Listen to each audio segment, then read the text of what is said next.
From the Conference Center. Desde el centro de conferencias en la manzana del templo en Salt Lake City, esta es la sesión del sábado por la tarde de la Conferencia General Semestral número 186 de la Iglesia de Jesucristo de los Santos de los Últimos Días, con discursantes seleccionados de entre las autoridades y oficiales generales de la Iglesia. La música para esta sesión estará a cargo de un coro de misioneros del Centro de Capacitación Misional de Provo, Utah. Esta transmisión es un servicio público de Bonneville Distribution. Se prohíbe cualquier reproducción, grabación, transcripción o uso de otra índole de este programa sin el debido consentimiento por escrito. El presidente Dieter F. Uchtdorf, segundo consejero de la primera presidencia de la Iglesia, dirigirá esta sesión.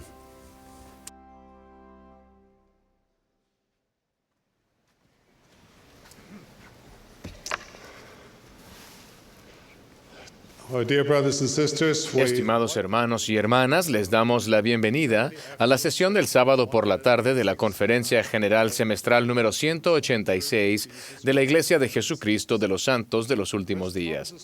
El presidente Thomas S. Monson, quien preside la conferencia, me ha pedido que dirija esta sesión. Extendemos nuestro saludo a todos los que asisten o que están participando en sus centros de estaca o por otros medios. La música para esta sesión la proporcionará un coro de misioneros del Centro de Capacitación Misional de Provo, Utah, bajo la dirección de Ryan Eggett y Elmo Keck, con Linda Margetts y Bonnie Goodliff al órgano. El coro abrirá esta reunión cantando la oración del profeta. Luego el elder Daniel L. Johnson de los 70 ofrecerá la primera oración. Después el presidente Henry B. Eyring, primer consejero de la primera presidencia, presentará a los oficiales generales y setentas de área de la Iglesia para el voto de sostenimiento.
Our Heavenly Father, Nuestro Padre Celestial, humildemente inclinamos nuestras cabezas esta tarde, reunidos en este centro de conferencias y a través del mundo, para ser enseñados por tus siervos. Estamos agradecidos de ser precedidos por el presidente Monson, tu profeta, y oramos para que lo fortalezcas y lo bendigas. Ahora, Padre, aquellos que han preparado sus mensajes, oramos para que los dirijas y oramos también de que el Espíritu Santo los guíe y que compartan con nosotros los sentimientos y pensamientos que han preparado, para que bendigas a todos aquellos que escucharán y que sean tocados por el Espíritu, para que de acuerdo a nuestras necesidades individuales seamos enseñados, para que podamos hacer los cambios necesarios en nuestra vida que nos acerquen a ti. Expresamos nuestra gratitud y amor en el nombre de Jesucristo. Amén.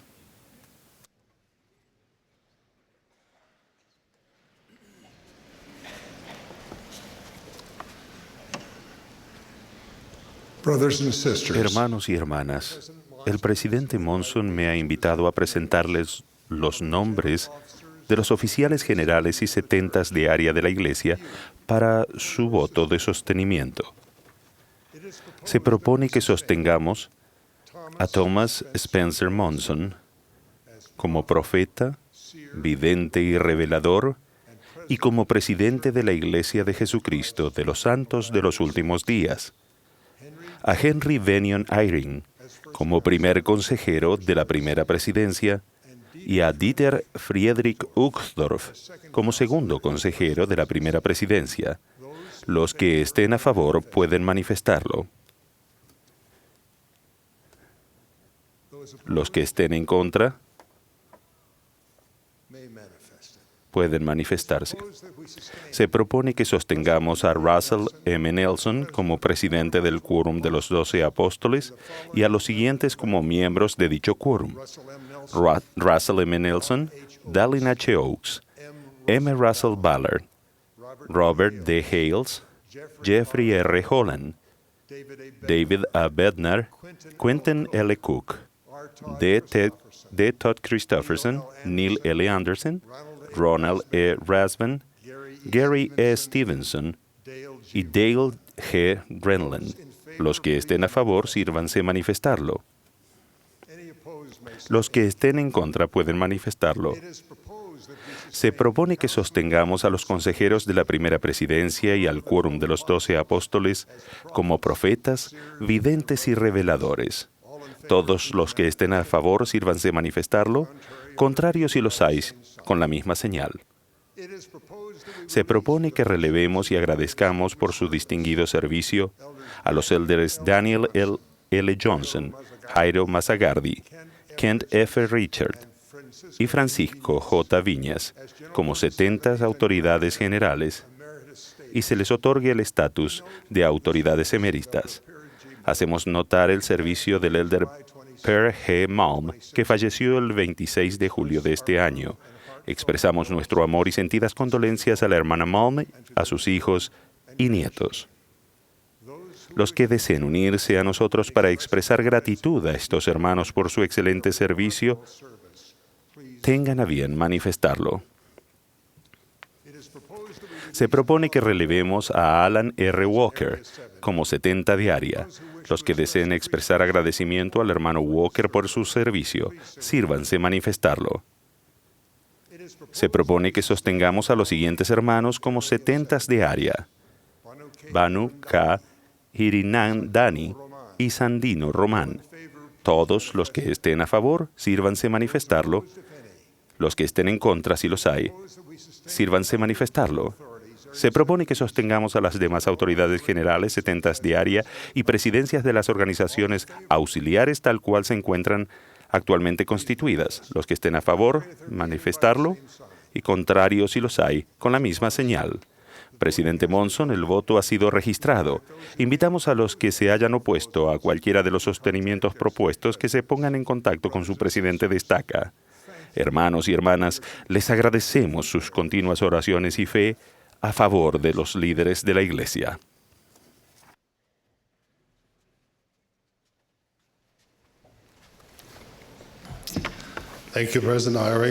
Gracias, presidente Eyring. Gracias, hermanos y hermanas. El coro nos complacerá con el número musical titulado El Bautismo.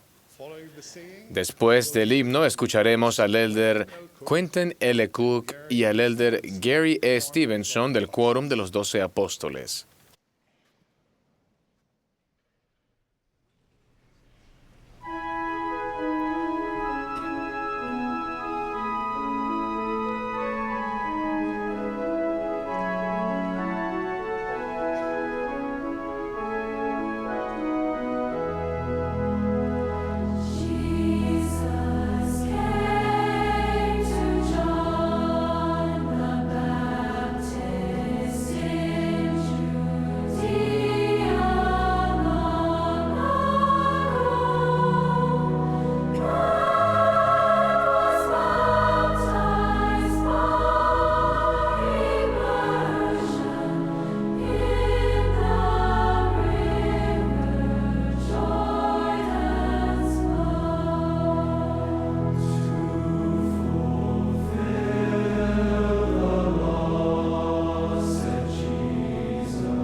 La vida eterna es el mayor don de Dios y se da a quienes guardan los mandamientos de Dios y perseveran hasta el fin.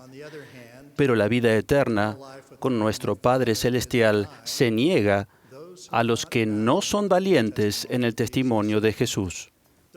Hay varias piedras de tropiezo que no nos dejan ser valientes y pueden impedir lograr la vida eterna. Las piedras de tropiezo son complicadas. Permítanme ilustrarlo. Hace años, mi padre edificó una pequeña cabaña en la hacienda donde él había crecido. El panorama de las praderas era excepcional. Fui a verla cuando se levantaban las paredes y me sorprendió una ventana con una vista que daba directamente a un poste eléctrico a corta distancia. Para mí era una gran distracción a la magnífica vista de ese lugar. Entonces dije, papá, ¿por qué dejaste que hicieran la ventana mirando al poste eléctrico? Mi padre, un hombre muy práctico y tranquilo, dijo emocionado, Quentin, para mí ese poste eléctrico es lo más hermoso de toda la hacienda. Y entonces dijo, cuando lo miro, recuerdo que ahora no tengo que llevar el agua en cubos desde el manantial hasta casa para cocinar, para lavarme las manos o bañarme como lo hacía de niño. Tampoco tengo que encender velas ni lámparas de aceite a la noche para leer. Me encanta ver ese poste al mirar por la ventana. Papá tenía una perspectiva diferente sobre ese poste. Para él, el poste representaba una vida mejor y para mí, una piedra de tropiezo a un magnífico paisaje. Papá valoraba mucho más la corriente, la luz y la limpieza que ese bello panorama. Así me di cuenta de que mientras el poste era una piedra de tropiezo para mí, tenía un gran significado práctico y simbólico para él. Una piedra de tropiezo es un impedimento a una creencia o entendimiento o un obstáculo al progreso. Tropezar espiritualmente es caer en el pecado o la rebeldía. Una piedra de tropiezo es cualquier cosa que nos distraiga del lograr metas correctas. No dejemos que el testimonio del Padre y del Hijo se tornen confusos y complicados con piedras de tropiezo. No caigamos en esa trampa. Nuestros testimonios de ellos deben permanecer puros y simples como el razonamiento simple que tenía papá sobre ese poste eléctrico.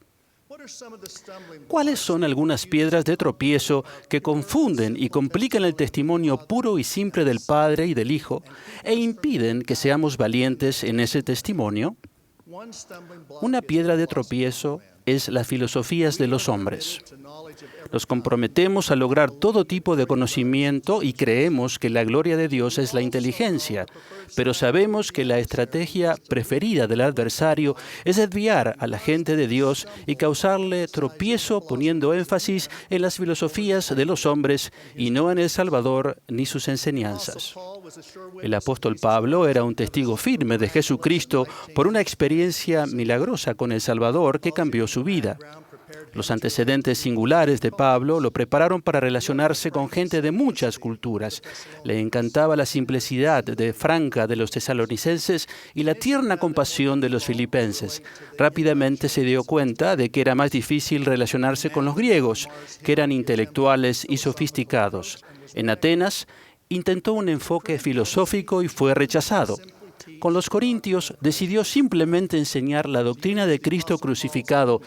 El apóstol Pablo dijo: «Y ni mi palabra ni mi predicación fueron con palabras persuasivas de humana sabiduría, sino con demostración del Espíritu y de poder, para que vuestra fe no estuviese fundada en la sabiduría de hombres, sino en el poder de Dios».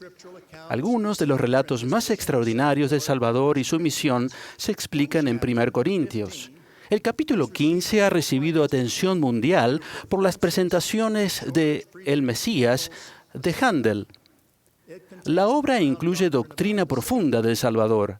En la tercera parte de El Mesías, después del coro Aleluya, la mayoría de los versos son de 1 Corintios capítulo 15. En unos pocos versículos, Pablo describe hermosamente algo de lo que el Salvador logró. Porque ahora Cristo ha resucitado de entre los muertos, primicias de los que durmieron. Por cuanto la muerte entró por un hombre, también por un hombre la resurrección de los muertos. Porque así como en Adán todos mueren, así también en Cristo todos serán vivificados. ¿Dónde está, oh muerte, tu aguijón? ¿Dónde, oh sepulcro, tu victoria? Mas sean dadas gracias a Dios, quien nos da la victoria por medio de nuestro Señor Jesucristo. En parte, la apostasía ocurrió porque las filosofías de los hombres fueron elevadas por sobre la doctrina simple y esencial de Cristo. En lugar de lo simple del mensaje del Salvador, se cambiaron o perdieron muchas verdades claras y preciosas. El cristianismo adoptó tradiciones filosóficas griegas para conciliar sus creencias con la cultura existente. El historiador Will Durant escribió: «El cristianismo no destruyó al paganismo, sino que lo adoptó. La mentalidad griega moribunda se transformó». Históricamente y en nuestros días, algunos rechazan el Evangelio de Jesucristo porque, a su parecer, no tiene la sofisticación intelectual adecuada. En los principios de la Restauración, muchos al menos profesaban seguir las enseñanzas del Salvador y muchas naciones se consideraban cristianas. Pero aún entonces se profetizaban momentos más difíciles para nuestra época. Heber C. Kimball fue uno de los primeros 12 apóstoles de esta dispensación y el primer consejero del presidente Brigham Young, y advirtió: se acerca el momento en el que en estos pacíficos valles estaremos tan mezclados que será difícil distinguir el rostro de un santo con el de un enemigo del pueblo de Dios. Después, estén atentos a la gran división, ya que habrá un tiempo de gran zarandeo y muchos caerán. Concluyó que hay una prueba que viene. En nuestros días, la influencia del cristianismo en muchos países, incluso en Estados Unidos, ha disminuido mucho. Sin creencias religiosas no hay sentido de responsabilidad hacia Dios. Por eso es difícil establecer valores universales sobre cómo vivir. A menudo, las filosofías que se sostienen fuertemente están en conflicto entre ellas.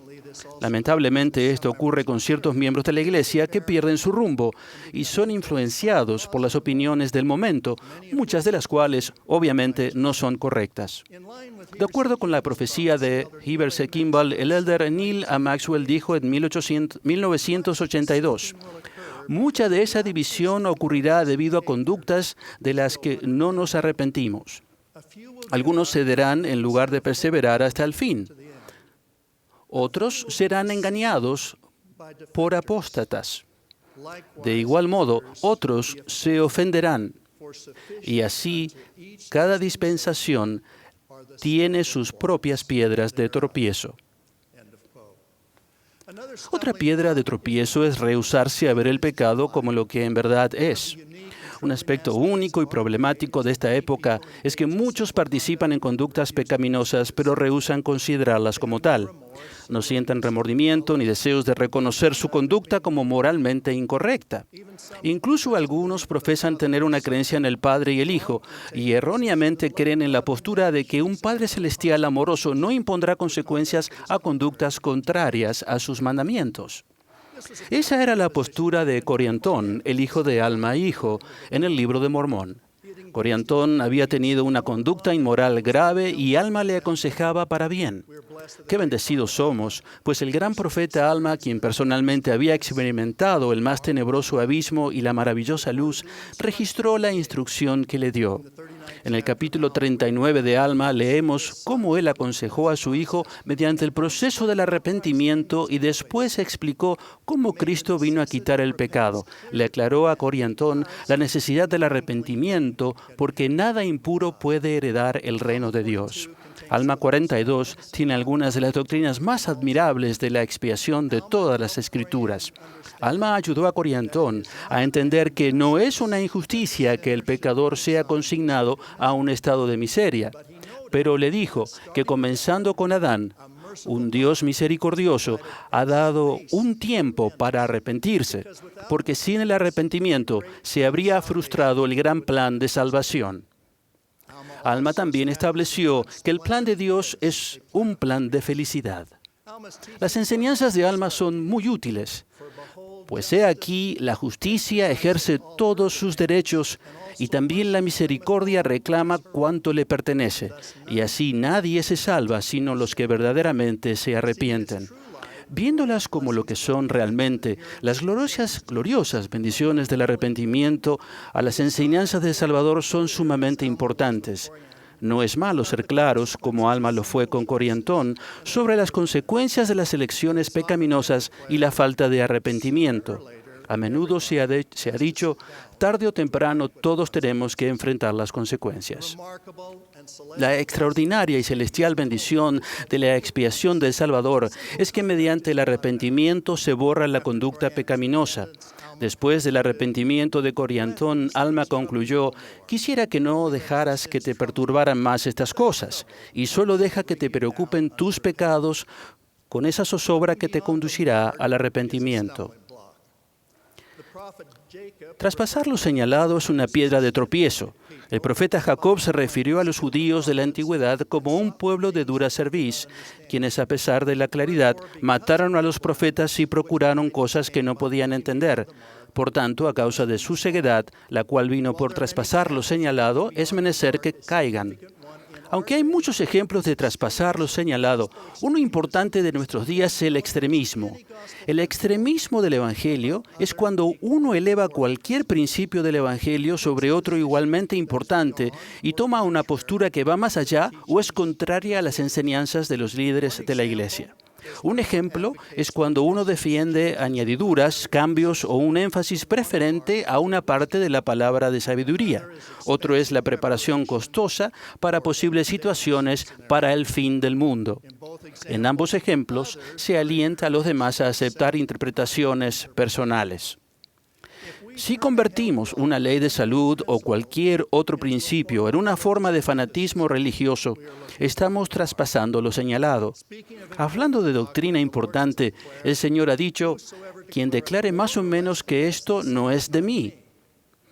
Cuando elevemos cualquier principio de una manera que disminuya nuestro compromiso a otros principios igualmente importantes, o se tome una postura contraria o que exceda las enseñanzas de los líderes de la Iglesia, estaremos traspasando lo señalado.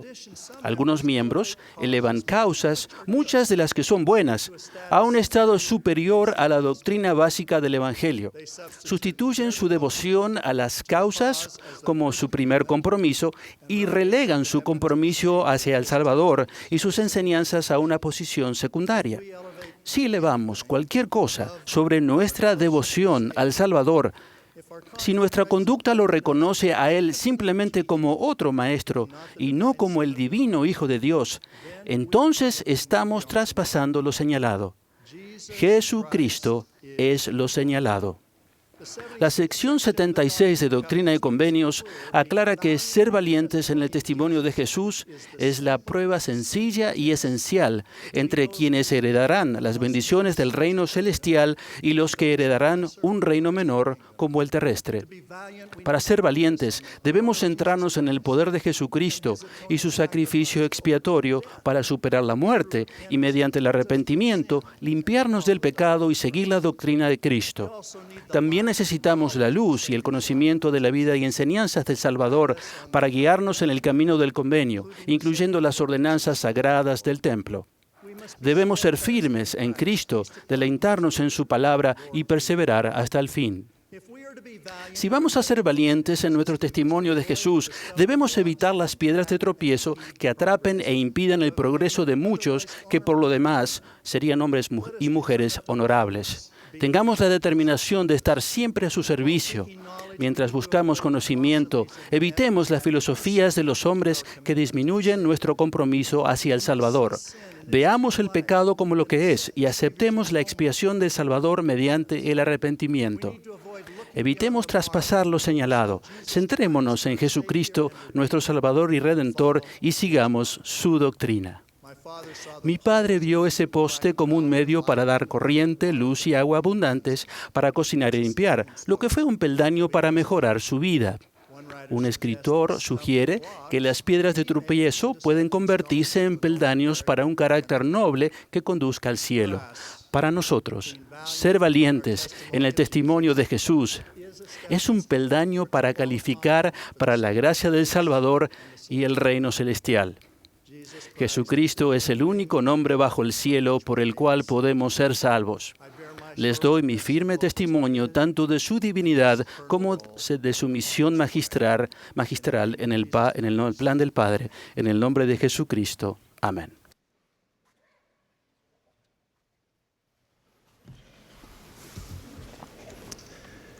Me imagino a los de la nueva generación mirando o escuchando esta sesión de la conferencia en algún lugar del mundo. Quisiera compartir una historia verdadera con ustedes que puede ser tanto un ejemplo como una lección. Puede mostrarles cómo acercarse más al Señor y acceder a mayor poder para resistir la tentación.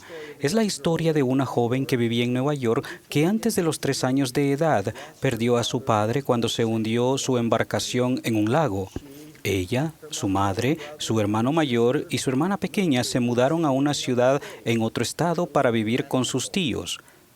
Poco después de que la familia llegó, los misioneros y miembros de una religión recién organizada llegaron a la ciudad con las gloriosas nuevas de la restauración del Evangelio. Narraron la historia de cómo un ángel entregó unos anales antiguos a un joven llamado José Smith, anales que éste había traducido por el poder de Dios. Dos de los visitantes, Oliver Cowdery y John Whitmer, habían visto las hojas de metal grabadas de los anales antiguos, y Whitmer había presenciado que éste había tenido las planchas de oro en sus manos. Los anales se habían publicado hacía poco y el hermano Whitmer llevaba el libro consigo. El nombre del libro, por supuesto, era el Libro de Mormón.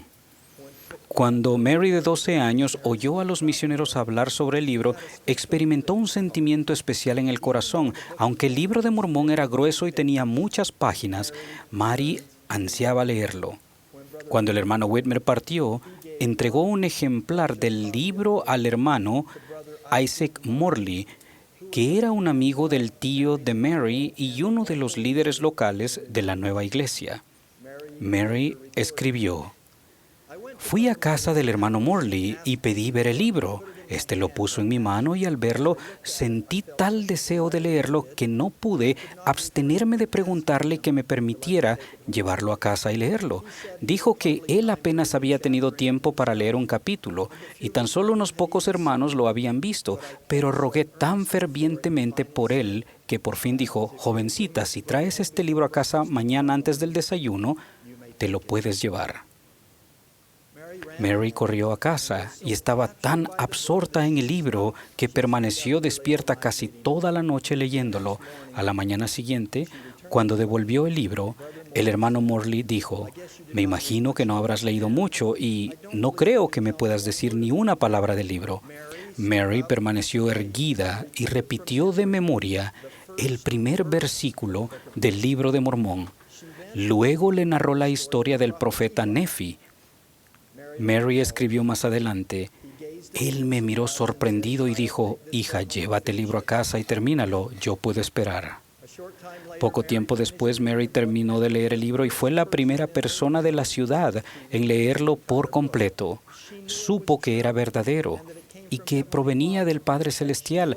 Al volverse al libro, confió en el Señor. Un mes después, un visitante especial fue a su casa. Esto es lo que Mary escribió sobre el memorable encuentro de aquel día. «Cuando me vio, José Smith me miró muy fervorosamente. Después de 1 minuto o 2 me dio una gran bendición y me regaló el libro y dijo que le daría otro ejemplar al hermano Morley. Todos sentimos que era un hombre de Dios, pues hablaba con poder, con quien tiene autoridad». Esa jovencita, Mary Elizabeth Rollins, vio muchos otros milagros en su vida y siempre conservó su testimonio del Libro de Mormón. Ese relato tiene un significado especial para mí porque ella es mi tía abuela en 4ª generación. Mediante el ejemplo de Mary, junto con otras experiencias de mi vida, he aprendido que nunca se es demasiado joven para procurar y recibir un testimonio personal del Libro de Mormón. Hay una lección individual para ustedes en la historia de Mary. Cada uno de ustedes, jóvenes y niños, pueden sentir lo mismo que ella sintió. Al leer el Libro de Mormón y orar con el deseo de saber si es verdadero, pueden recibir la misma inspiración en el corazón que recibió ella. También pueden descubrir que al perseverar y dar testimonio del Libro de Mormón sentirán el mismo espíritu de confirmación. El Espíritu Santo les hablará al corazón. Pueden sentir ese mismo espíritu de confirmación al escuchar a otras personas compartir su testimonio de dicho libro. Cada uno de esos testimonios espirituales puede conducir a que el Libro de Mormón llegue a ser la piedra clave de su testimonio. Permítanme explicarlo. El profeta José Smith, quien tradujo el Libro de Mormón por el don y el poder de Dios, describe el Libro de Mormón como el más correcto de todos los libros sobre la tierra y la piedra clave de nuestra religión. Desde la primera publicación del Libro de Mormón en 1830, se han publicado más de 174 millones de ejemplares en 110 idiomas, lo que demuestra que el Libro de Mormón aún es la piedra clave de nuestra religión. Pero, ¿qué significa eso para cada uno de ustedes? En términos arquitectónicos, la piedra clave es un elemento principal en una entrada con arco. Es la piedra con forma de cuña que está en el centro mismo y en el punto más alto del arco. Es la piedra más importante, ya que mantiene los costados del arco en su lugar y evita que colapse. Y es el elemento estructural que garantiza que pueda pasarse por la entrada o abertura que está debajo. En términos del Evangelio, es un don y una bendición del Señor que la piedra clave de nuestra religión sea algo tan tangible y concreto como el Libro de Mormón, y algo que podamos tener en la mano y leer. ¿Ven el Libro de Mormón como su piedra clave, como su centro de fortaleza espiritual? El presidente Benson explicó en más detalle aquellas enseñanzas de José Smith. Él dijo: hay 3 formas en que el Libro de Mormón es la piedra clave de nuestra religión. Es la piedra clave de nuestro testimonio de Jesucristo, de nuestra religión, y es la piedra clave del testimonio. El presidente Benson enseñó: el Libro de Mormón nos enseña la verdad y da testimonio de Cristo. Pero hay algo más que eso. Hay un poder en el libro que empezará a fluir en la vida de ustedes en el momento en que empiecen a estudiarlo seriamente. Encontrarán mayor poder para resistir la tentación. Encontrarán el poder para mantenerse en el camino estrecho y angosto. En mi caso, el Libro de Mormón llegó a ser la piedra clave de mi testimonio en el término de algunos años y mediante algunas experiencias. Tuve una gran experiencia para la formación de mi testimonio mientras era un misionero y en mi primer área, Kumamoto, Japón. Mi compañero y yo hacíamos proselitismo casa por casa y conocí a una abuela que nos invitó a pasar al vestíbulo de entrada de su casa, que se dice Genkan en japonés. Nos ofreció bebidas frías en ese caluroso día. No había estado mucho tiempo en Japón y hacía poco que había terminado de leer el Libro de Mormón y había estado orando para saber con certeza si era verdadero. No hablaba japonés muy bien. De hecho, no creo que aquella mujer entendiera mucho de lo que yo decía.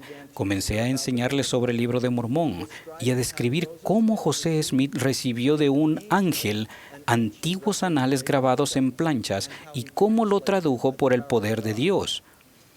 Al darle mi testimonio de que el Libro de Mormón es la palabra de Dios y otro testamento de Jesucristo, recibí una impresión muy fuerte, a la que acompañó un cálido sentimiento de consuelo y serenidad en mi pecho, al cual las Escrituras describen como que el pecho arda dentro de ti. Tal sentimiento me reafirmó que el Libro de Mormón es en verdad la palabra de Dios. Mis sentimientos fueron tan fuertes que me brotaron lágrimas de los ojos mientras hablaba con aquella abuela japonesa. Jamás he olvidado el sentimiento especial que tuve ese día. Cada uno de ustedes puede recibir un testimonio especial del Libro de Mormón. ¿Se dan cuenta de que el Libro de Mormón se escribió para ustedes y para nuestra época? Dicho libro es una de las bendiciones de vivir en lo que llamamos la dispensación del cumplimiento de los tiempos. Aunque el Libro de Mormón lo escribieron autores inspirados y de la antigüedad, muchos de los cuales eran profetas, ellos y la gente de sus días no tuvieron el beneficio de poseer todo el libro. Ustedes ahora tienen a su alcance los sagrados anales que los profetas, sacerdotes y reyes atesoraron, estimaron y preservaron. Tienen el beneficio de sostenerlo en sus manos. El Libro de Mormón completo. Curiosamente, uno de los profetas del Libro de Mormón, Moroni, vio nuestra época. La época de ustedes. Los vio en visión, aún a ustedes. Hace muchos centenares de años, Moroni escribió: He aquí, el Señor me ha mostrado cosas grandes y maravillosas concernientes a ese día en que aparezcan, o sea, hablando del Libro de Mormón, entre vosotros. He aquí os hablo, como si os hallaseis presentes, y sin embargo no lo estáis. Pero he aquí, Jesucristo me os ha mostrado, y conozco vuestras obras. A fin de que el Libro de Mormón llegue a ser la piedra clave de su testimonio, les ofrezco una invitación. Recientemente me enteré que los jóvenes dedican un promedio de casi 7 horas al día viendo la televisión, computadoras y teléfonos inteligentes. Considerando eso, ¿harían un pequeño cambio? ¿Reemplazarán parte de ese tiempo diario dedicado a las pantallas, en particular el que dedican a las redes sociales, internet, juegos o televisión, por la lectura del Libro de Mormón? Si los estudios estadísticos que mencioné son correctos, podrían hallar tiempo para el estudio diario del Libro de Mormón, aunque solo sea 10 minutos al día. Y pueden estudiar de un modo que les permita disfrutarlo y entenderlo, ya sea en sus dispositivos electrónicos o en el formato de libro. El presidente Nelson aconsejó: nunca debemos hacer que la lectura del Libro de Mormón parezca un deber difícil, como el tomar una medicina desagradable para pasarla rápidamente y luego anotar que lo hemos hecho. En el caso de algunos de ustedes, los niños más pequeños podrían leerlo con alguno de sus padres, abuelos o seres queridos. Si algún capítulo, versículo o parte se vuelve tan difícil como para desalentar la lectura, pasen al siguiente y así sucesivamente. Los imagino siguiendo el ejemplo de Mary. Los imagino entusiasmados, buscando el tiempo y un lugar tranquilo para leer el Libro de Mormón. Los veo hallando respuestas, sintiendo guía y obteniendo su propio testimonio del Libro de Mormón, así como un testimonio de Jesucristo. Al volverse al libro, confían en el Señor. Leerán los pasajes de ese preciado libro y hallarán a su amado Salvador, el Señor Jesucristo, en casi cada página. Se calcula que en promedio se usa alguna forma de su nombre una vez cada 1.7 versículos. Incluso Cristo mismo testificó de su veracidad en estos los últimos días al declarar: «Y vive vuestro Señor y vuestro Dios, que es verdadero». Agradezco por la invitación y la promesa que el Señor ha brindado mediante el profeta Moroni a cada uno de ustedes, así como a todo el que lea el Libro de Mormón. Para concluir, leo dicha invitación y promesa y añado mi testimonio. Y cuando recibáis estas cosas, el Libro de Mormón, quisiera exhortaros a que preguntéis a Dios el Eterno Padre en el nombre de Cristo si no son verdaderas estas cosas. Y si pedís con un corazón sincero, con verdadera intención, teniendo fe en Cristo, Él os manifestará la verdad de ellas por el poder del Espíritu Santo. Doy testimonio de la restauración del Evangelio en estos últimos días y del Libro de Mormón como prueba tangible de dicha restauración. Tal como las palabras de ese libro inspiraron a una jovencita de 12 años a aceptar la Iglesia restaurada de Jesucristo hace casi 2 siglos, las verdades que hallen en él los elevarán e inspirarán de forma similar, fortalecerán su fe, llenarán sus almas de luz y los prepararán para un futuro que apenas tienen la capacidad de comprender.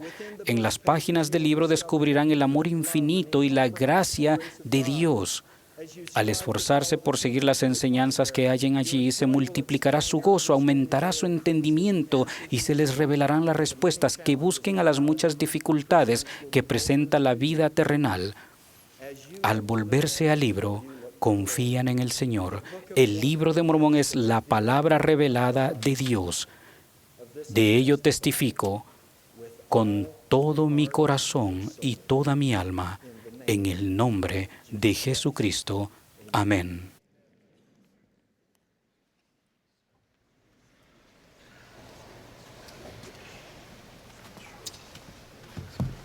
Thank you, brethren.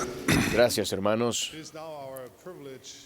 Tenemos ahora el privilegio de ponernos de pie y unirnos como congregación entonando este hermoso himno con el coro, el himno llamado Llamados a Servir. Luego tendremos el privilegio de escuchar al elder D. Todd Christofferson del Quórum de los 12 Apóstoles.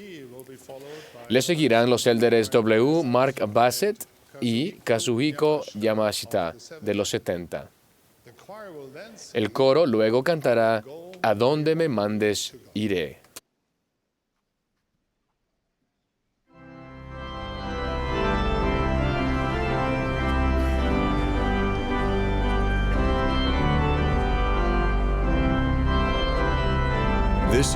Esta es la Conferencia General Semestral número 186 de la Iglesia de Jesucristo de los Santos de los Últimos Días.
La Biblia nos dice que Dios es amor.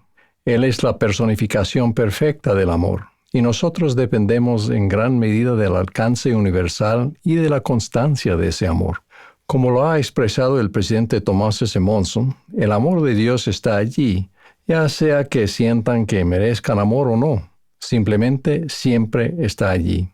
Se puede hablar del amor divino y describirlo de varias maneras. Uno de los términos que oímos a menudo hoy en día es que el amor de Dios es incondicional. Si bien en un sentido eso es verdad, el término incondicional no aparece en ninguna parte de las Escrituras. En cambio, las Escrituras describen su amor como grande y maravilloso amor, perfecto amor, amor que redime y amor eterno. Estas expresiones son mejores porque la palabra incondicional puede transmitir ideas incorrectas acerca del amor divino, tales como que Dios lo tolera y excusa todo lo que hagamos porque su amor es incondicional, o que Dios no exige nada de nosotros porque su amor es incondicional, o que todos son salvos en el reino celestial de Dios porque su amor es incondicional.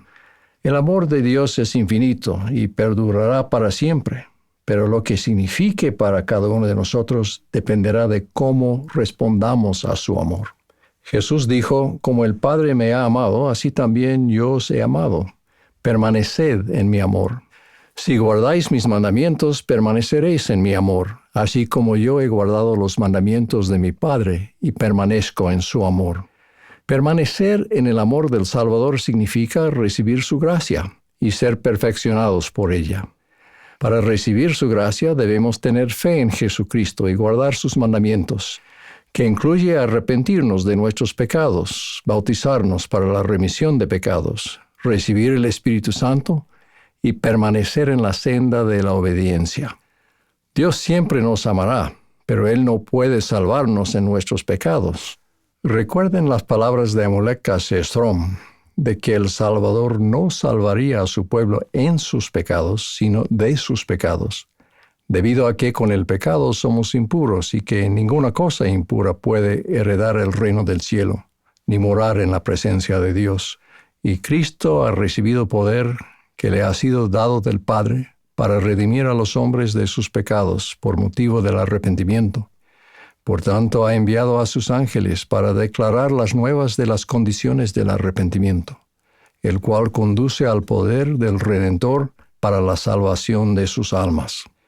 Del Libro de Mormón aprendemos que el propósito del sufrimiento de Cristo, que es la manifestación suprema de su amor, era poner en efecto las entrañas de misericordia, que sobrepujan a la justicia y proveen a los hombres la manera de tener fe para arrepentimiento. Y así la misericordia satisface las exigencias de la justicia y ciñe a los hombres con brazos de seguridad, mientras que aquel que no ejerce la fe para arrepentimiento queda expuesto a las exigencias de toda la ley de la justicia. Por lo tanto, únicamente para aquel que tiene fe para arrepentimiento se realizará el gran y eterno plan de la redención. El arrepentimiento es el don que Él nos concede, por el cual pagó un altísimo precio. Algunas personas argumentarán que Dios bendice a todos por igual, citando, por ejemplo, la declaración de Jesús en el Sermón del Monte. Dios hace salir su sol sobre malos y buenos, y hace llover sobre justos e injustos. Efectivamente, Dios hace llover sobre todos sus hijos todas las bendiciones que Él puede dar, todas las bendiciones que el amor, la ley y la justicia le permitan dar. Y Él nos manda que seamos igual de generosos. Sin embargo, las bendiciones mayores de Dios están condicionadas por la obediencia. El presidente Russell M. Nelson explicó: el resplandeciente ramillete del amor de Dios, incluso la vida eterna, incluye bendiciones para las que debemos llenar ciertos requisitos, y no es algo a lo que tenemos derecho siendo indignos. Los pecadores no pueden someter la voluntad de Él a la de ellos, y obligarle a que les bendiga estando en pecado. Si desean disfrutar de cada flor de su hermoso ramo, deben arrepentirse. Más allá de declarar sin culpa y sin mancha a quien se arrepienta, con la promesa de ser enaltecido en el postrer día, hay un segundo aspecto fundamental que viene por permanecer en el amor de Dios. El permanecer en su amor nos facultará para alcanzar nuestro pleno potencial, para llegar a ser aún como Él es. Como ha declarado el presidente Dieter F. Uchtdorf, la gracia de Dios no nos restaura simplemente en nuestro estado de inocencia anterior. Su propósito es mucho más sublime.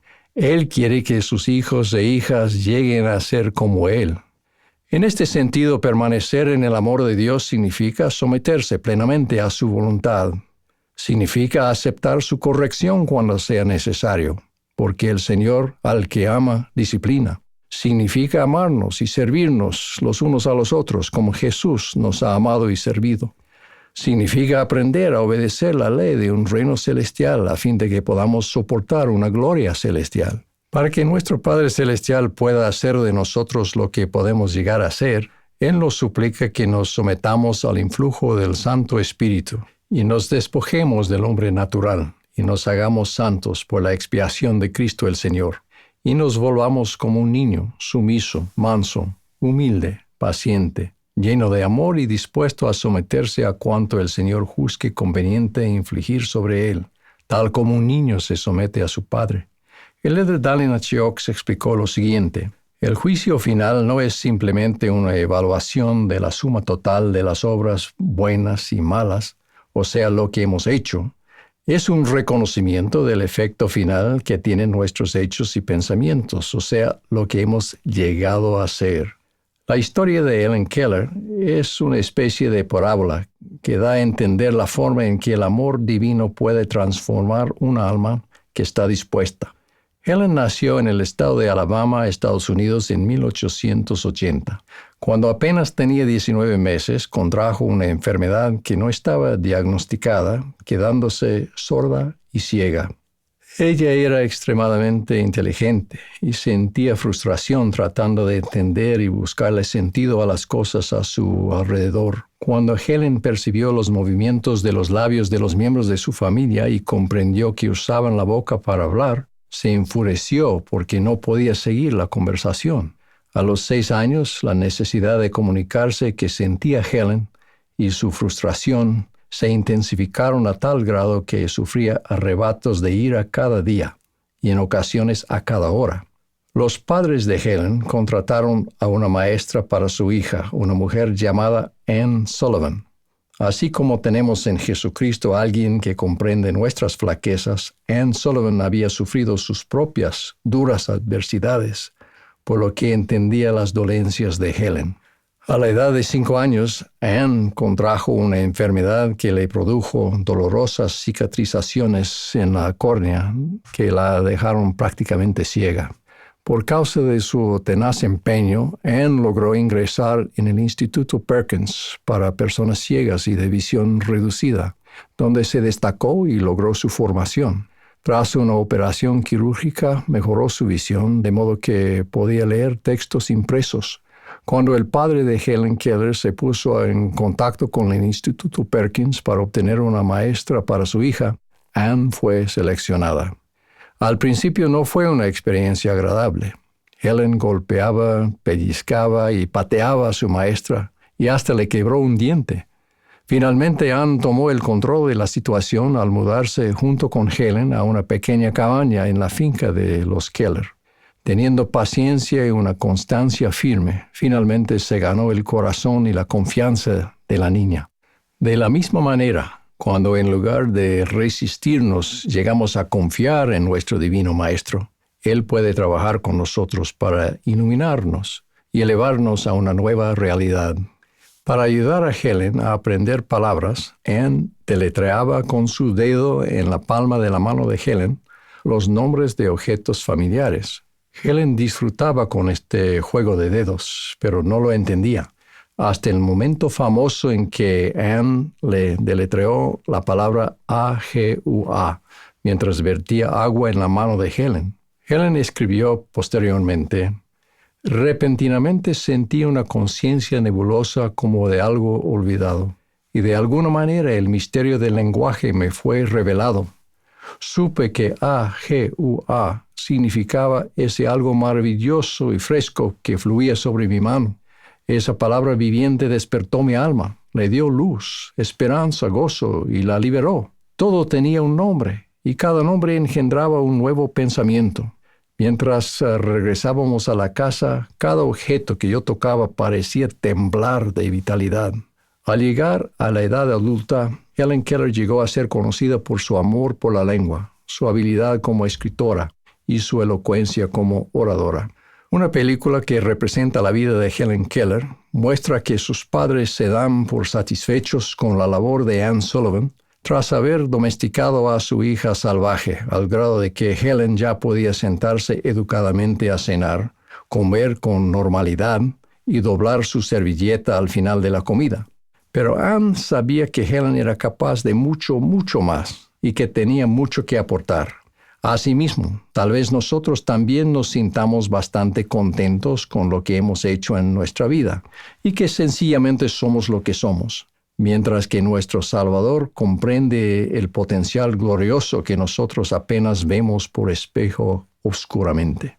Cada uno de nosotros puede experimentar el éxtasis del potencial divino desplegándose en nosotros, al igual que el gozo que sintió Helen Keller cuando las palabras cobraron vida, comunicando luz a su alma y liberándola.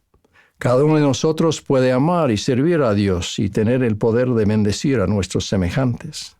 Antes bien, como está escrito, cosas que ojo no vio, ni oído oyó, ni han subido al corazón del hombre son las que Dios ha preparado para aquellos que le aman. Consideremos el costo del preciado amor de Dios. Jesús reveló que para poder expiar nuestros pecados y redimirnos de la muerte, tanto física como espiritual, sus sufrimientos causaron que Él, aun Dios el mayor de todos, temblara a causa del dolor y sangrara por cada poro y padeciera tanto en el cuerpo como en el espíritu, y deseara no tener que beber la amarga copa y desmayar. Su agonía en Getsemaní y en la cruz fue más de lo que podía soportar cualquier ser mortal. No obstante, por causa de su amor por su Padre y por nosotros, Él perseveró, y como resultado nos puede ofrecer tanto la inmortalidad como la vida eterna. Resulta conmovedor el simbolismo de que la sangre le brotó de cada poro mientras el Salvador padecía en Getsemaní, el lugar de la prensa o lagar de olivos. Para producir aceite de olivo en los tiempos del Salvador se hacía rodar una gran piedra sobre las aceitunas para triturarlas. La pulpa resultante era colocada en unas cestas suaves tejidas holgadamente, que se apilaban unas sobre otras. Su peso exprimía el primer aceite, que era el más valioso. Luego se aplicaba mayor presión, colocando una viga grande, un tronco encima de las cestas apiladas, para exprimir más aceite. Finalmente, para exprimir hasta las últimas gotas, se ponían piedras en un extremo de la viga para crear la máxima presión. Y sí, el aceite es rojo como la sangre cuando empieza a salir. Medito en el relato de Mateo de cuando el Salvador entró en Getsemaní aquella noche abrumadora y comenzó a entristecerse y a angustiarse en gran manera. Y yéndose un poco más adelante, se postró sobre su rostro, orando y diciendo: Padre mío, si es posible, pase de mí esta copa, pero no sea como yo quiero, sino como tú. Entonces, como me imagino que la aflicción se tornó aún más grande, él rogó por segunda vez, pidiendo alivio. Y finalmente, quizás en el clímax de su sufrimiento, una tercera vez. Él soportó la agonía hasta que la justicia fue satisfecha, hasta la última gota. Esto lo hizo Él para redimirnos a ustedes y a mí. Qué preciado don es el amor divino. De seguro Dios llora por cualquiera que rechace esto. ¿No vas a amarlo a Él quien primero te amó a ti? Entonces guarda sus mandamientos. ¿No vas a ser amigo de Él quien dio su vida por sus amigos? Entonces guarda sus mandamientos. ¿No vas a permanecer en su amor y recibir todo lo que Él amorosamente te ofrece? Entonces guarda sus mandamientos. Ruego que permanezcamos plenamente en su amor. En el nombre de Jesucristo. Amén.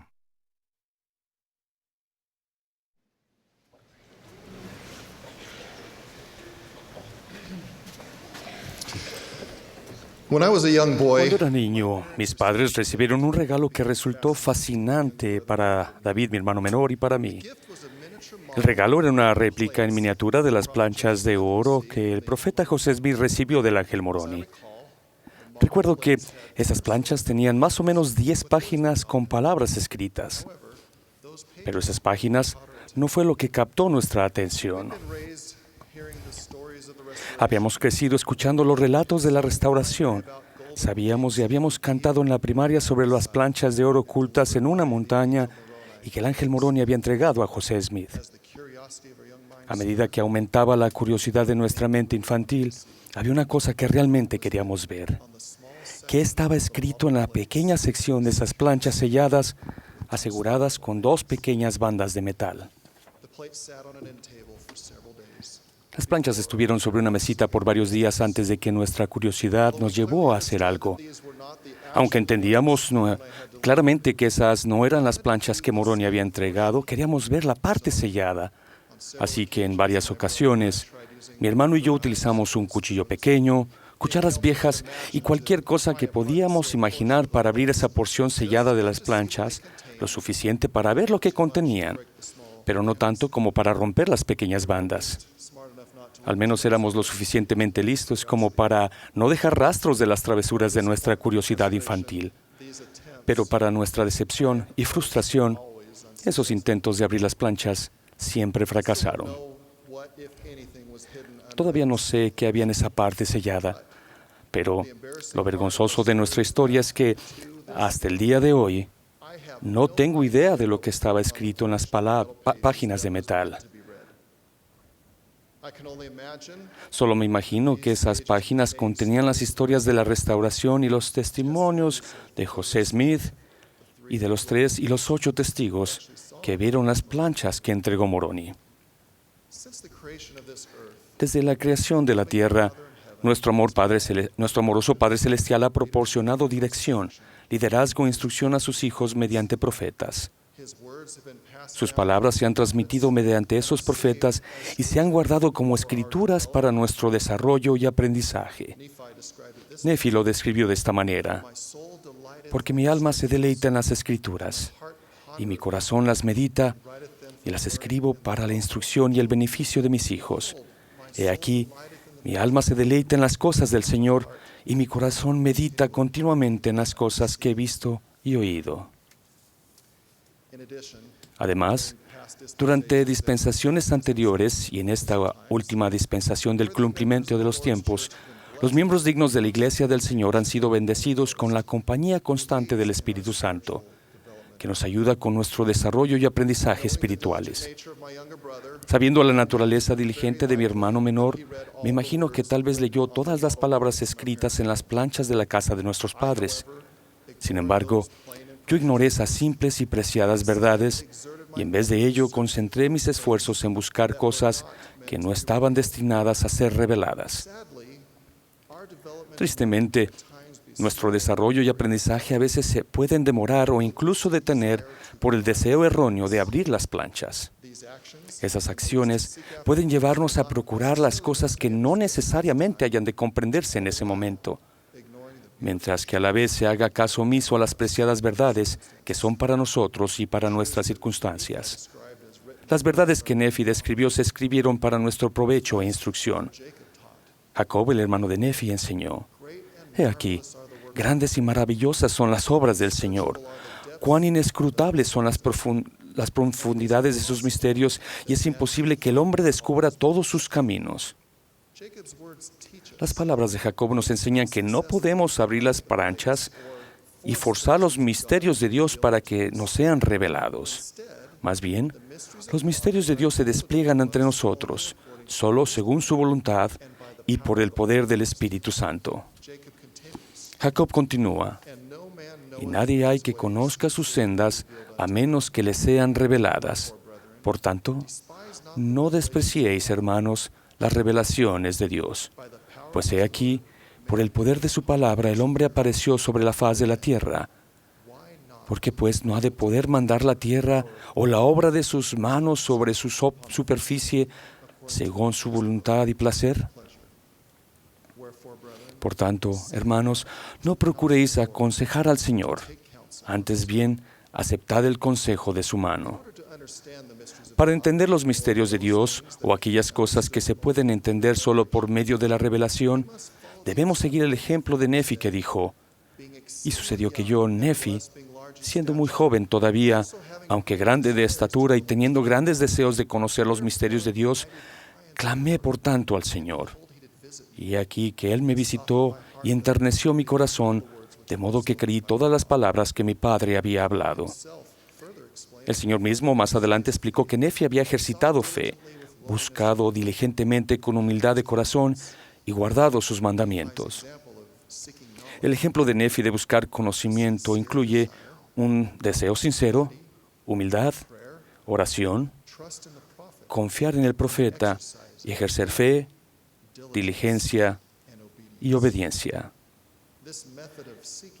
Ese método de buscar difiere mucho de mi deseo de abrir las planchas o tratar de forzar el entendimiento de cosas que estaban destinadas a ser reveladas de acuerdo con el tiempo del Señor y mediante el poder del Espíritu Santo. En esta época moderna, hemos llegado a esperar que el conocimiento se puede y se debe obtener de inmediato. Cuando la información no se consigue ni se accede fácilmente, a menudo se le rechaza o no es confiable. Debido a la abundancia de información, Algunas personas, sin querer, confían más en las fuentes disponibles de origen desconocido en vez de confiar en el modelo que el Señor ha establecido para recibir revelación personal. Jacob debe haber descrito nuestra época cuando dijo: pero aquí ellos fueron un pueblo de dura cerviz y despreciaron las palabras de claridad y procuraron cosas que no podían entender. Por tanto, a causa de su ceguedad, la cual vino por traspasar lo señalado, es menester que caigan, porque Dios les ha quitado su claridad y les ha entregado muchas cosas que no pueden entender, porque así lo desearon. Por otro lado, tenemos el consejo del presidente Dieter F. Uchtdorf. Él se refirió a los misioneros, pero sus palabras se aplican de igual manera a todo aquel que busque verdades espirituales. Cuando los misioneros tienen fe en Jesucristo, confían en el Señor lo suficiente para obedecer sus mandamientos, aun cuando no entienden por completo las razones de ellos, la fe de ellos se manifestará mediante la diligencia y el trabajo. Durante la última conferencia general de abril, el elder Dallin H. Oaks explicó: la Iglesia está haciendo grandes esfuerzos por ser transparente con los registros que tenemos, pero después de todo lo que podemos publicar, nuestros miembros se quedan a veces con algunas preguntas básicas que no pueden resolver por el estudio. Algunas cosas solo se pueden aprender por la fe. Los antiguos profetas enseñaron ese mismo principio, lo que demuestra que con el tiempo la naturaleza humana no ha cambiado y que el modelo de aprendizaje del Señor es eterno. Consideren este proverbio del Antiguo Testamento: confía en Dios con todo tu corazón y no te apoyes en tu propia prudencia. Isaías explicó: como son más altos los cielos que la tierra, así son mis caminos más altos que vuestros caminos, y mis pensamientos más que vuestros pensamientos. Nefi agregó otro testimonio cuando proclamó: oh Señor, en ti he puesto mi confianza, y en ti confiaré para siempre. Fe y confianza en el Señor requiere que reconozcamos que su sabiduría es superior a la nuestra. También debemos reconocer que su plan proporciona el mayor potencial para el desarrollo y el aprendizaje espirituales. Nunca se esperó que tuviéramos un conocimiento perfecto de las cosas durante esta existencia terrenal. Más bien, se espera que tengamos esperanza en cosas que no se ven y que son verdaderas. Incluso con la gran fe que tenía Nefi, él reconoció su limitación de entendimiento cuando respondió al ángel que le preguntó: ¿comprendes la condescendencia de Dios? Nefi contestó: sé que ama a sus hijos. Sin embargo, no sé el significado de todas las cosas. Del mismo modo, Alma le dijo a su hijo Elamán: y todavía no me han sido revelados plenamente estos misterios. Por tanto, me refrenaré. Expreso mi testimonio de que nuestro Padre Celestial ama a sus hijos y que tal como Nefi y Alma, no sé el significado de todas las cosas, ni tampoco tengo que saber todas las cosas. Yo también debo refrenarme y pacientemente esperar en el Señor, sabiendo que tengo todas las cosas como testimonio de que sé son verdaderas. Y también tú tienes todas las cosas como testimonio de que son verdaderas. Las Escrituras están delante de ti, sí, y todas las cosas indican que hay un Dios, sí, aún la tierra, y todo cuanto hay sobre ella, sí, y su movimiento, sí, y también todos los planetas que se mueven en su orden testifican que hay un Creador supremo. Cuando reconocemos que somos la obra de un sabio y devoto Padre Celestial, entonces, ¿por qué no dejar que Él guíe nuestro desarrollo y aprendizaje espirituales según su voluntad y placer en vez del nuestro? Él vive. Jesucristo es su Hijo unigénito y el Redentor de la humanidad. Gracias a su infinita expiación, Él tiene la sabiduría y la presciencia para guiarnos en estos últimos días. José Smith es su profeta, elegido para restaurar su reino en la tierra en su plenitud. Thomas S. Monson es su profeta viviente y su portavoz hoy día. Doy mi sincero testimonio de ello. En el nombre de Jesucristo. Amén.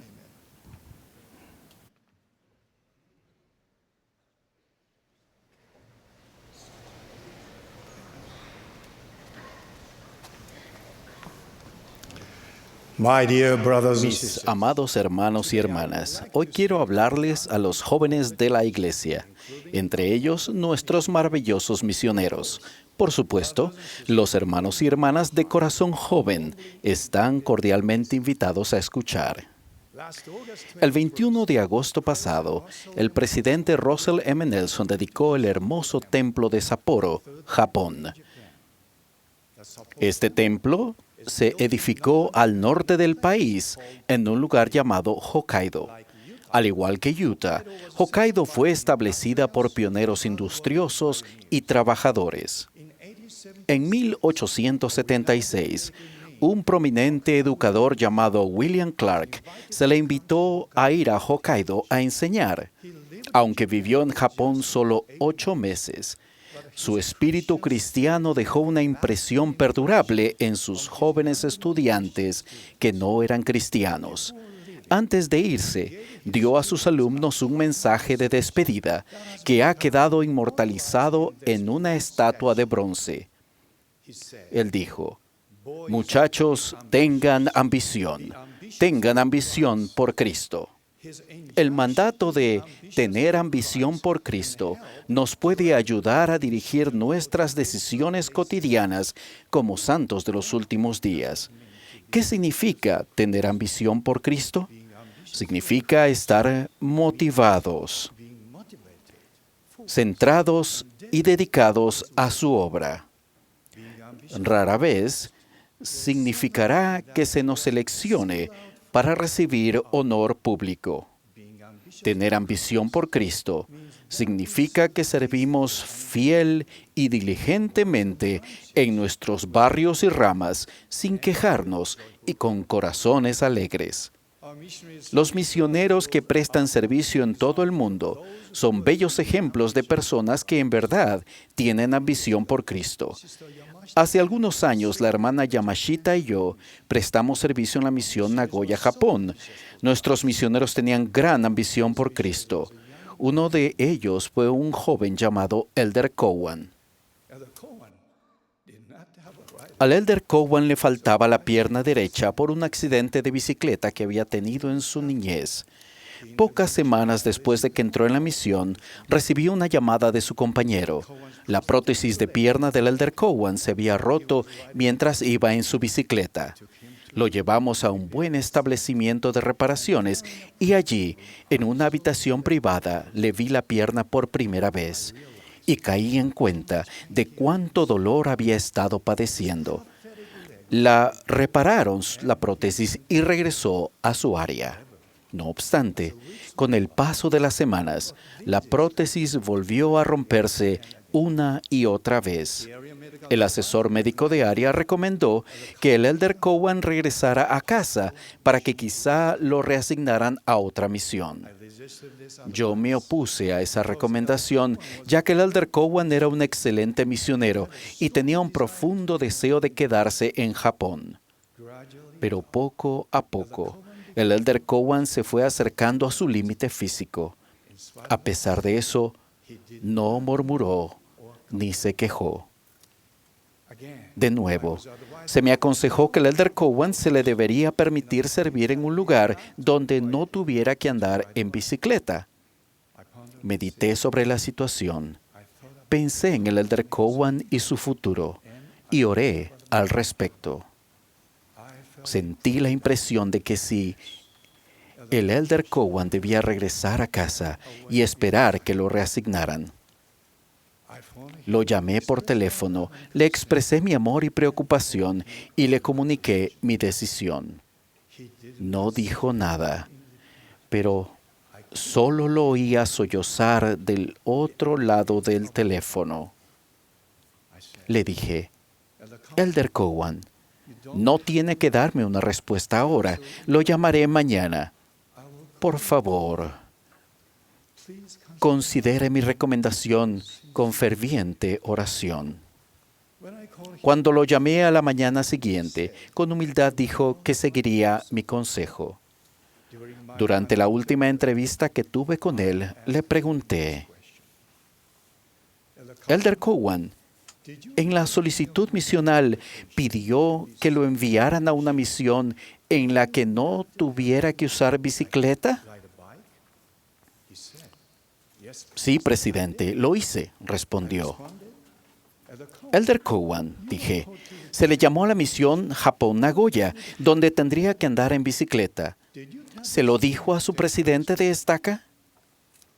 Su respuesta me sorprendió. Me dijo: no lo hice.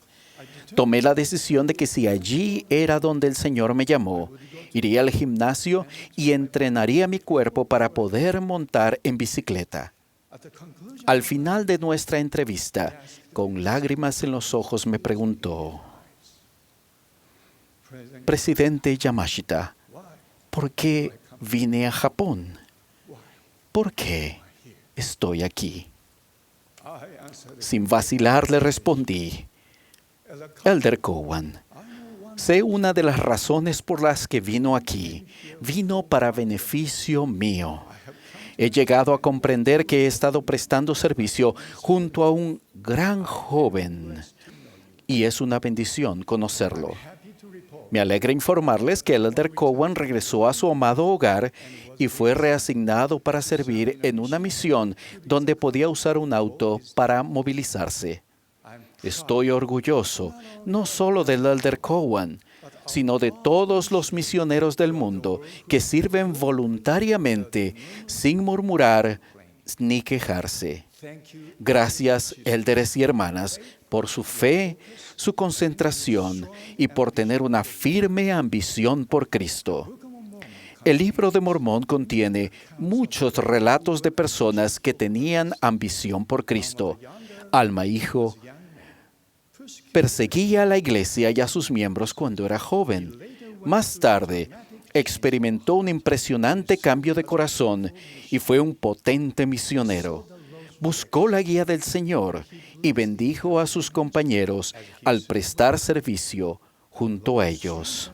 El Señor lo fortaleció y él venció las pruebas a las que hizo frente. Ese mismo Alma le dio el siguiente consejo a su hijo Elamán: quienes pongan su confianza en Dios serán sostenidos en sus tribulaciones y sus dificultades y aflicciones. Guarda los mandamientos. Consulta al Señor en todos tus hechos y Él te dirigirá para bien. Nuestro segundo hijo vivió gran parte de su juventud alejado de la iglesia. Cuando cumplió 20 años, tuvo una experiencia que lo llevó a querer cambiar su vida. Con el amor, las oraciones y la ayuda de su familia y los miembros de la iglesia, y sobre todo mediante la compasión y la gracia del Señor, regresó a la iglesia. Más tarde fue llamado a prestar servicio en la misión Washington-Seattle. Al principio pareció un gran desánimo. Cada noche, durante los primeros 3 meses, se iba al baño a llorar. Como el Elder Cowan, procuraba entender por qué estoy aquí.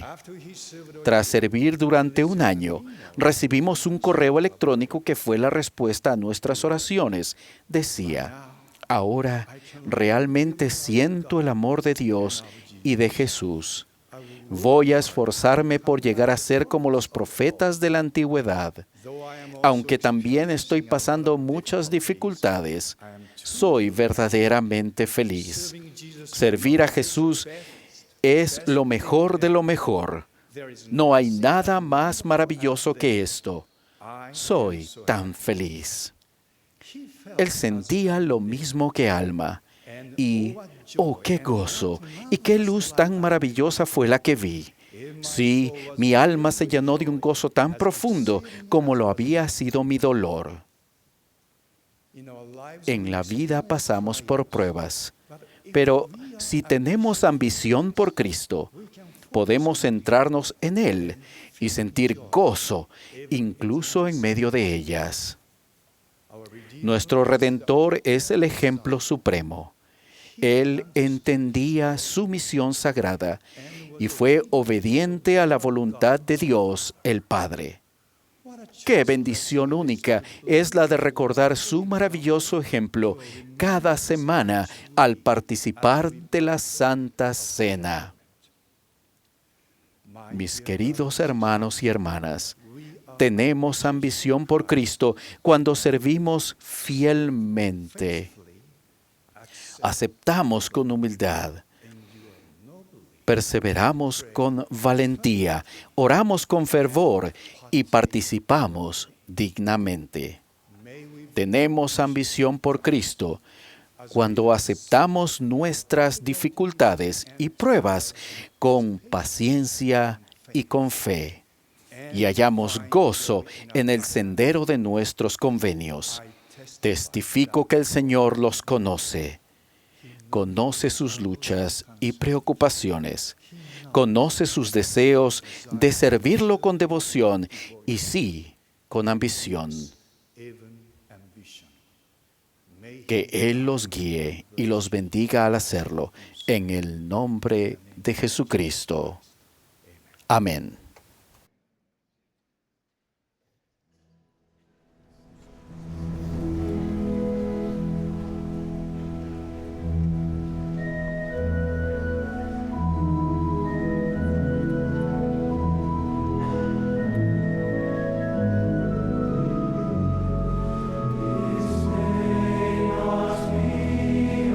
Mountain heights or over the soil.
We're grateful for all who have Agradecemos a todos los que nos hablaron esta tarde y la hermosa música proporcionada por este coro de misioneros. Recordamos a los hermanos, y a los misioneros que están sirviendo alrededor del mundo. Cuán hermosos y extraordinarios son. Recordamos entonces a los hermanos ahora sí que la sesión general del sacerdocio comenzará esta noche a las 6 de la tarde, hora de Salt Lake City. Y la transmisión del coro del Tabernáculo Mormón se emitirá mañana entre las 9:30 y 10 de la mañana, y la sesión del domingo por la mañana comenzará inmediatamente. El último discursante será el elder Dallin H. Oaks, del Quórum de los 12, y luego de sus palabras, el coro cerrará esta reunión cantando Juventud de Israel. La última oración será ofrecida por el elder David S. Baxter, de los 70.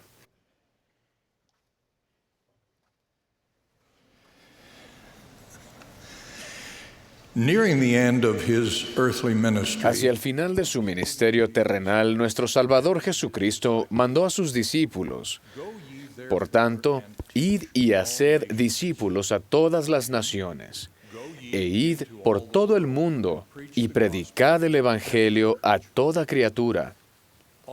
Todo cristiano está bajo esos mandatos de compartir el Evangelio con todos, a lo cual muchos llaman la Gran Comisión.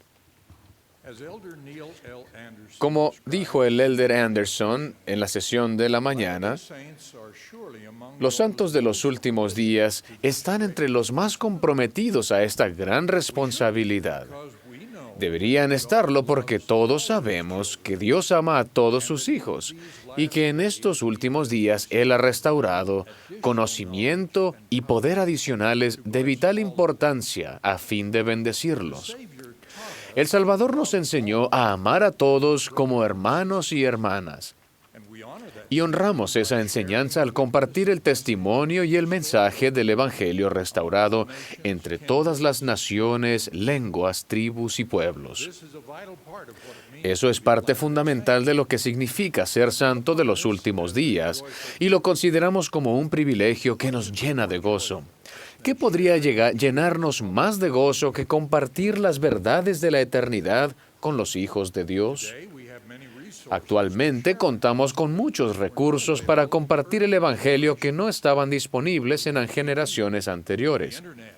Tenemos la televisión, Internet y una diversidad de redes sociales. Contamos con muchos mensajes valiosos que nos ayudan a presentar el Evangelio restaurado. Tenemos la prominencia de la Iglesia en muchas naciones. Contamos con una cantidad de misioneros que ha aumentado grandemente. Pero ¿estamos haciendo uso de todos esos recursos de manera que logremos el efecto máximo?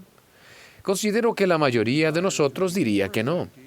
Deseamos ser más eficaces en cumplir con nuestra responsabilidad establecida de proclamar el Evangelio restaurado en todo el mundo. Existen muchas buenas ideas para compartir el Evangelio que funcionarán en estacas o países en particular. Sin embargo, debido a que somos una iglesia mundial, deseo hablar de ideas que funcionen en todo lugar, desde las unidades más nuevas a las sólidamente establecidas, desde culturas que actualmente son receptivas al Evangelio de Jesucristo a culturas y naciones que son cada vez más hostiles hacia la religión. Deseo hablar de ideas que ustedes pueden utilizar con personas que son dedicadas creyentes en Cristo, así como con personas que nunca han oído su nombre, con personas que están satisfechas con su vida actual, así como con personas que desesperadamente procuran mejorarse. ¿Qué podría decir que les sea útil cuando compartan el Evangelio, sean cuales sean sus circunstancias? Necesitamos la ayuda de todo miembro. y todo miembro puede ayudar, ya que hay tantas tareas que llevar a cabo a medida que compartimos el Evangelio restaurado con toda nación, tribu, lengua y pueblo. Todos sabemos que la participación de los miembros en la obra misional es de vital importancia para lograr la conversión, así como la retención. El presidente Thomas S. Monson ha dicho, ahora es el momento de que los miembros y los misioneros se unan y trabajen en la viña del Señor para llevar almas a Él. Él ha preparado los medios para que compartamos el Evangelio de muchas maneras. Y Él nos ayudará en nuestros esfuerzos si actuamos con fe para llevar a cabo su obra. Compartir el Evangelio restaurado es nuestro deber y privilegio cristiano de toda la vida. El elder Quentin L. Cook nos recuerda, la obra misional no es solo una de las 88 teclas de un piano que se toca de vez en cuando. Es un acorde mayor de una atrayente melodía que debe interpretarse de modo continuo durante toda la vida si hemos de mantener la armonía con nuestro compromiso hacia el cristianismo y el Evangelio de Jesucristo. Hay 3 cosas que todo miembro puede hacer para ayudar a compartir el Evangelio independientemente de las circunstancias en las que viva o trabaje. Todos deberíamos hacer cada una de ellas. Primero, todos podemos orar y pedir el deseo de ayudar en esta parte fundamental de la obra de salvación. Todo esfuerzo comienza con el deseo. Segundo, nosotros podemos guardar los mandamientos. Los miembros fieles y obedientes son los testigos más persuasivos en cuanto a la verdad y el valor del Evangelio restaurado. Y lo que es más importante, los miembros fieles siempre tendrán el Espíritu consigo para guiarlos a medida que procuren participar en la gran obra de compartir el Evangelio restaurado de Jesucristo. Tercero, podemos orar para recibir inspiración sobre lo que nosotros podemos hacer personalmente para compartir el Evangelio con los demás. Eso difiere de orar por los misioneros o de orar por lo que los demás pueden hacer. Cuando oramos debemos recordar qué es lo que podemos hacer. Debemos recordar que las oraciones para ese tipo de inspiración se contestarán si van acompañadas de un compromiso de algo que las Escrituras llaman verdadera intención o íntegro propósito de corazón. Oren con el compromiso de actuar de acuerdo con la inspiración que reciban, prometiéndole al Señor que si Él los inspira a hablarle a alguien sobre el Evangelio, lo harán. Necesitamos la guía del Señor porque en un momento determinado algunos están preparados y otros no para recibir las verdades adicionales del Evangelio restaurado. Nunca debemos considerarnos jueces para determinar quién está preparado y quién no. El Señor conoce el corazón de todos sus hijos, y si oramos pidiendo inspiración, Él nos ayudará a encontrar a aquellos que Él sabe que están preparados para oír la palabra. Como apóstol del Señor, insto a todo miembro y a toda familia de la Iglesia a que oren a fin de que el Señor les ayude a encontrar personas preparadas para recibir el mensaje del Evangelio restaurado de Jesucristo. El elder M. Russell Ballard ha dado este importante consejo con el que estoy de acuerdo. Confíen en el Señor. Él es el buen pastor. Él conoce a sus ovejas. Si no nos esforzamos, se pasará por alto a muchos de los que escucharían el mensaje de la restauración. Los principios son muy sencillos. Oren individualmente y como familia, pidiendo oportunidades misionales. Al demostrar nuestra fe, esas oportunidades se nos presentarán sin necesidad de una respuesta forzada, sino que nuestros actos fluirán como resultado natural de nuestro amor por nuestros hermanos y hermanas. Sé que esto es verdad, y agrego mi promesa de que con fe en la ayuda del Señor seremos guiados, inspirados, y encontraremos gran gozo en esta eternamente importante obra de amor. Llegaremos a entender que el éxito en compartir el Evangelio consiste en invitar a las personas con amor y con la genuina intención de ayudarles, sin importar cuál sea su respuesta. Aquí hay otras cosas que podemos hacer para compartir el Evangelio eficazmente. 1. Recordemos que las personas aprenden cuando están listas para aprender, no cuando nosotros estamos listos para enseñarles.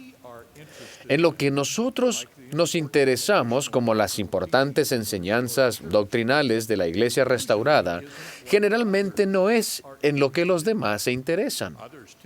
Las otras personas por lo general quieren los resultados de la doctrina, no la doctrina en sí.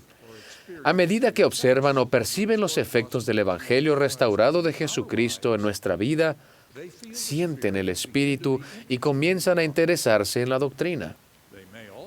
Quizás también se interesen cuando estén buscando mayor felicidad, cercanía a Dios o una mejor comprensión del propósito de la vida. Por tanto, con prudencia y con espíritu de oración debemos procurar discernimiento en cuanto a la manera de preguntar sobre el interés que alguna persona tenga. Esto dependerá de varias cosas, tales como las circunstancias de la persona y nuestra relación con ella o él. Ese es un buen tema a tratar en los consejos, quórums y sociedades de socorro. 2. Cuando hablemos con los demás, debemos recordar que una invitación a aprender más sobre Jesucristo y su Evangelio es preferible a una invitación a aprender más en cuanto a nuestra iglesia. Deseamos que las personas se conviertan al Evangelio. Los sentimientos en cuanto a nuestra iglesia se producen tras la conversión a Jesucristo. Esa es la función del Libro de Mormón. No la preceden. Muchos que desconfían de las iglesias tienen, sin embargo, amor por el Salvador. Hay que poner las cosas importantes en primer lugar. 3. Cuando procuremos presentar el Evangelio restaurado, debemos hacerlo de maneras que sean genuinas y demuestren amor e interés por la persona. Eso ocurre cuando estamos tratando de ayudar a los demás con problemas que ellos hayan identificado, o cuando estemos trabajando con ellos en actividades de servicio comunitarios, tales como aliviar el sufrimiento, atender a los pobres o mejorar la calidad de vida de los demás. 4. Nuestros esfuerzos por compartir el Evangelio no deben limitarse a nuestro círculo de amigos y colegas. Durante los Juegos Olímpicos nos enteramos de un taxista sud en Río de Janeiro que llevaba consigo ejemplares del Libro de Mormón en 7 idiomas diferentes, los cuales entregaba a los que lo aceptaran. Se denominó a sí mismo el misionero taxista. Dijo: "Las calles de Río de Janeiro son mi campo misional". Clayton Christensen, cuya experiencia como miembro misionero es impresionante, indica que a lo largo de los últimos 20 años hemos observado que no hay ninguna correlación entre la estrechez de una relación y la probabilidad de que una persona se interese en aprender sobre el Evangelio. 5. Los obispados de barrio pueden planificar una reunión sacramental especial a la que se inste a los miembros a llevar personas interesadas. Los miembros del barrio dudarían menos en llevar a sus conocidos a una reunión de ese tipo, ya que tendrán mayor seguridad de que el contenido de la reunión se planificaría bien a fin de generar interés y representar bien a la iglesia. 6. Hay muchas otras oportunidades de compartir el Evangelio. Por ejemplo, este verano recibí una alegre carta de una miembro nueva que aprendió sobre el Evangelio restaurado cuando un viejo compañero de clases le llamó para preguntarle sobre la enfermedad que ella estaba padeciendo. Ella escribió: me impresionó la forma en que se presentó conmigo. Después de unos cuantos meses de aprender de los misioneros, fui bautizada. Desde entonces mi vida ha mejorado. Todos conocemos a muchos cuya vida se mejoraría gracias al Evangelio restaurado. ¿Nos estamos acercando a ellos? 7. La fascinación y la experiencia que nuestros miembros jóvenes tienen con las redes sociales les da oportunidades únicas de comunicarse a fin de interesar a los demás en el Evangelio. Al describir la aparición del Salvador a los nefitas, Mormón escribió: enseñó y ministró a los niños y soltó la lengua de ellos, de modo que pudieron expresarse. Supongo que actualmente diríamos, soltó los pulgares de ellos. Vayan, jóvenes.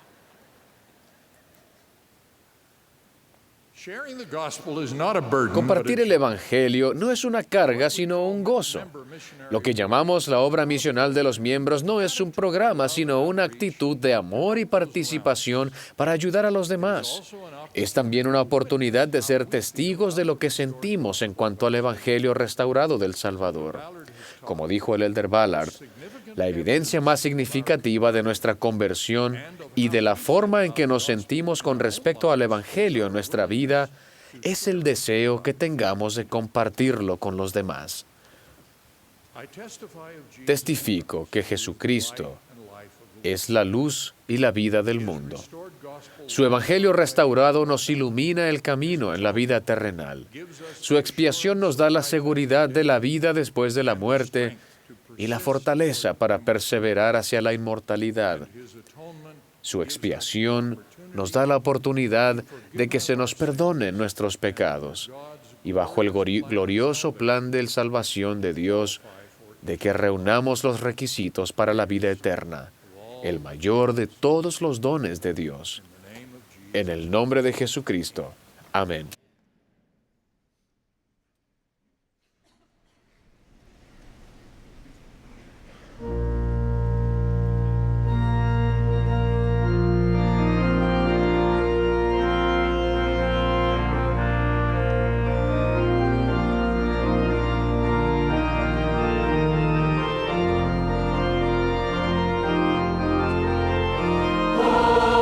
Israel, Zion's army, choose.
Our beloved Father in heaven, Nuestro amado Padre Celestial, agradecemos, Padre, la oportunidad que hemos tenido de estar reunidos y las cosas que nos has enseñado, las impresiones que han llegado a nuestra mente y corazón.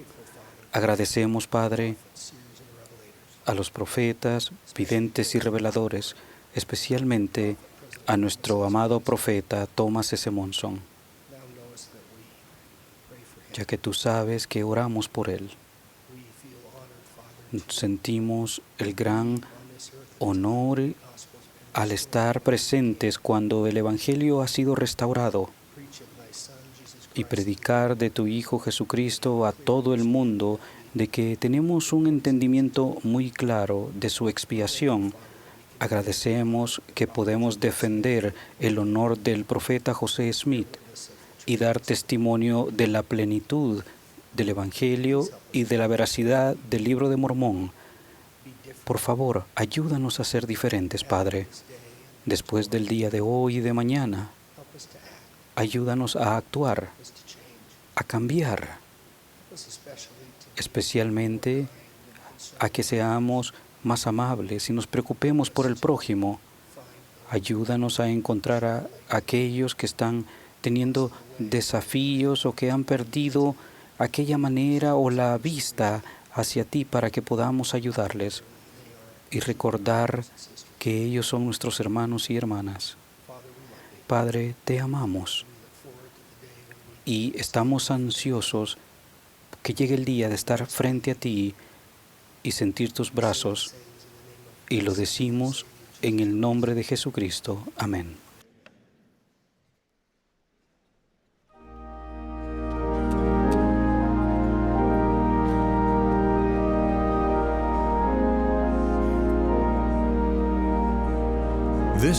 Esta ha sido la transmisión de la Conferencia General Semestral número 186 de la Iglesia de Jesucristo de los Santos de los Últimos Días. Los discursantes fueron seleccionados de entre las autoridades y oficiales generales de la Iglesia.